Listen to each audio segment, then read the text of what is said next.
Hi guys, welcome to movie aroma. కారా ఈ cinema Netflix లో స్ట్రీమ్ అవుతుంది. గ్రామీణ నేపథ్యంలో వచ్చిన ఈ పీరియాడిక్ హైస్ థ్రిల్లర్ కు దర్శకత్వం వహించాడు విఘ్నేష్ రాజా. మరి ఈ సినిమా ఎలా ఉందో చూద్దాం. కథలోకి వెళ్తే కర్రసామి ఒక దొంగ కుటుంబాన్ని వదిలి మల్లిని పెళ్లి చేసుకుని ఆంధ్రప్రదేశ్ లోని రేణుగుంటలో చిన్న హోటల్లో పనిచేస్తూ జీవనం సాగిస్తుంటాడు. అయితే తన ఆర్థిక పరిస్థితితో అసంతృప్తిగా ఉన్న కర్రసామి తన తండ్రి కందసామి దగ్గరకు వెళ్తాడు. అక్కడ తన తండ్రి బ్యాంక్ అప్పుల కారణంగా తీవ్ర ఇబ్బందులు పడుతున్నాడని తెలుసుకుంటాడు. రైతులను బ్యాంకులు ఎలా మోసం చేస్తున్నాయో గ్రహించిన కర్రసామి అదే బ్యాంకులను టార్గెట్ చేస్తూ దొంగతనాలు చేయాలని నిర్ణయించుకుంటాడు. ఆ తర్వాత జరిగే హైస్ట్ ప్రయత్నాలు, పోలీసులతో జరిగే క్యాట్ అండ్ మౌస్ గేమ్, చివరికి ఏమవుతుంది అనేది సినిమా ప్రధాన కథ. ప్లస్ పాయింట్స్: సినిమాలో ప్రధాన బలం హైస్ట్ సీన్స్. ముఖ్యంగా ఇంటర్వెల్ మరియు ప్రీ ఇంటర్వెల్ ఎపిసోడ్స్ చాలా గ్రిప్పింగ్ గా డిజైన్ చేశారు. థియేటర్ లో మంచి హై ఇచ్చేలా తెరకెక్కించారు. హీరోని మొదటి నుంచి ఒక పవర్ఫుల్ వ్యక్తిలా కాకుండా ఫెయిల్యూర్స్ ఎదుర్కొనే సాధారణ వ్యక్తిగా చూపించడం వల్ల క్యారెక్టర్ మరింత న్యాచురల్ గా అనిపిస్తుంది. ధనుష్ తన నటనతో మరోసారి ఆకట్టుకున్నాడు.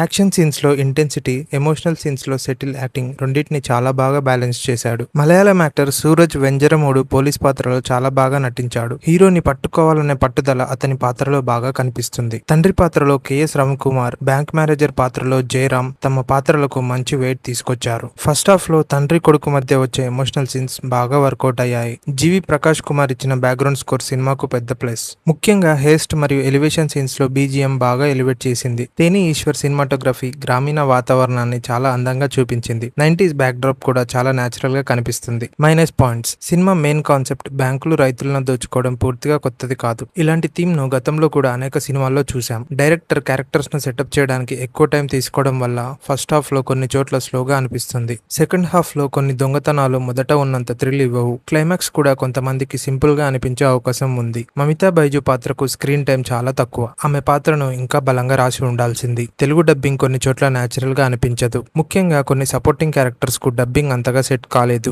సెకండ్ హాఫ్ లో కొన్ని ఎమోషనల్ సీన్స్ మరింత ఇంపాక్ట్ తో ఉండాల్సింది. టెక్నికల్ ఆస్పెక్ట్స్: జీవి ప్రకాష్ కుమార్ బ్యాక్గ్రౌండ్ స్కోర్ సినిమాకు ప్రధాన హైలైట్లలో ఒకటి. కొన్ని హైస్ట్ సీన్స్ లో బీజిఎం వల్ల టెన్షన్ మరియు ఇంపాక్ట్ బాగా పెరిగాయి. సినిమాటోగ్రఫీ చాలా రిచ్ గా ఉంది. గ్రామీణ సెట్టింగ్ మరియు 90s ఫీల్ ను చాలా బాగా రీక్రియేట్ చేశారు. ఎడిటింగ్ కొన్ని చోట్ల క్రిస్పీగా ఉండాల్సింది. ముఖ్యంగా ఫస్ట్ హాఫ్ లో కొంత ట్రిమ్ చేసి ఉండొచ్చు. డైరెక్టర్ విఘ్నేష్ రాజా స్క్రీన్ ప్లే విషయంలో మంచి పట్టును చూపించాడు. కథ కొత్తది కాకపోయినా హైస్ట్ ఎపిసోడ్స్ ను ఎంగేజింగ్ గా తెరకెక్కించాడు. ఫైనల్ వర్డిక్ట్: మొత్తానికి కారా ఒక డీసెంట్ పీరియడ్ హైస్ట్ థ్రిల్లర్. కథలో కొత్తదనం లేకపోయినా ధనుష్ నటన, బాగా డిజైన్ చేసిన హైస్ట్ సీన్స్, గ్రామీణ బ్యాక్ డ్రాప్ మరియు ఎమోషనల్ ఎలిమెంట్స్ సినిమాను ఆసక్తికరంగా నిలబెడతాయి. కొన్ని చోట్ల స్లో నరేషన్ మరియు ప్రిడిక్టబుల్ ఎలిమెంట్స్ ఉన్నప్పటికీ హైస్ట్ థ్రిల్లర్ సినిమాలు ఇష్టపడే వారికి ఈ మూవీ ఒకసారి చూసేలా ఉంటుంది. ధనుష్ ఫ్యాన్స్ కు అయితే ఈ సినిమా మరింత నచ్చే అవకాశం ఉంది. Movie aroma rating 3 stars. కొంచెం సబ్స్క్రైబ్ చేసుకోండి గాయస్.